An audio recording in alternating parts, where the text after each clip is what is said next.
ভালোবাসা তো ঠিক জোর করে পাওয়ার জিনিস না, ভালোবাসা অর্জন করতে হয়।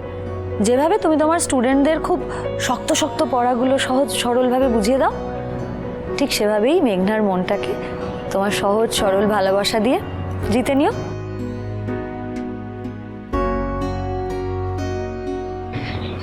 এলা একদম ঠিক কথা বলেছে দীপ্ত। আমার মেয়েটা ছেলে মানুষ, ও কিছু বোঝে না।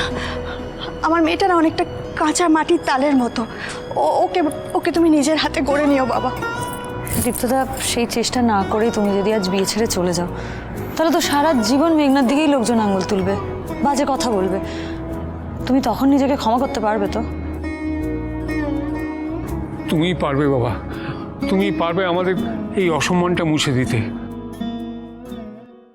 হয়তো ছোট মুখে একটু বড় কথা হয়ে যাবে, কিন্তু আমার কি মনে হয় জানো, একমাত্র তুমিই পারবে মেঘনার হাত ধরে এটা প্রমাণ করতে যে ভালোবাসা মন্দটাকে ঝেড়ে ফেলে ভালো জিনিসটাকে তুলে ধরতে জানে। ভালোবাসা অন্ধকারেও আলোর আশা নিয়ে আসে। দাদা, আমি কিন্তু কোনো আশা দেখছি না। যা চলছে, দীপ্তি যদি রাজি না হয় না, তাহলে সোশ্যাল মিডিয়াতে নিউজটা ভাইরাল হয়ে যাবে।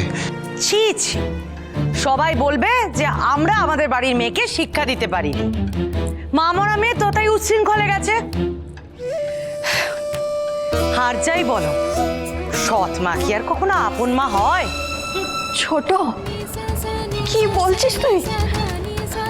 ভাই, না না, আমি বলিনি, লোকে বলবে।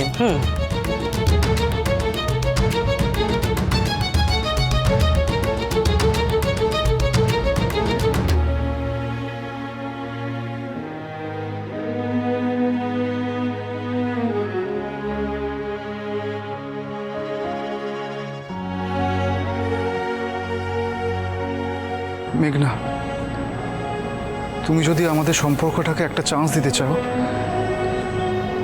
তাহলে তুমি যেমন, আমি ঠিক সেভাবেই তোমাকে বিয়ে করতে রাজি আছি।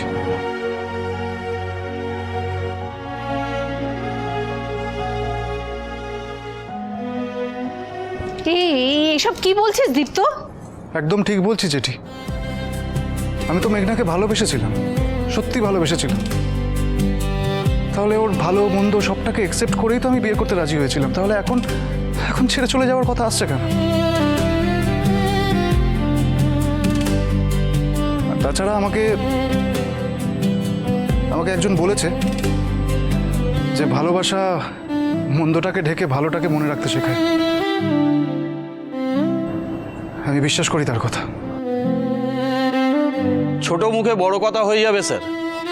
এলা এখনো পর্যন্ত প্রায় 1 ডজন বিয়ে দিয়েছে, আর সবকটাই সাকসেস।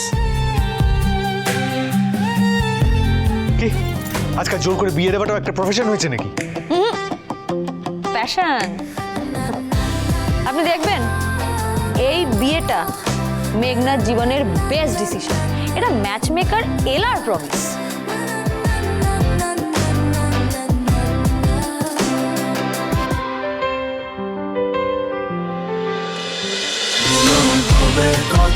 মিলন হবে কতদিনে? সোম থেকে রবি প্রতিদিন রাত 9:30টায় স্টার জলসায়।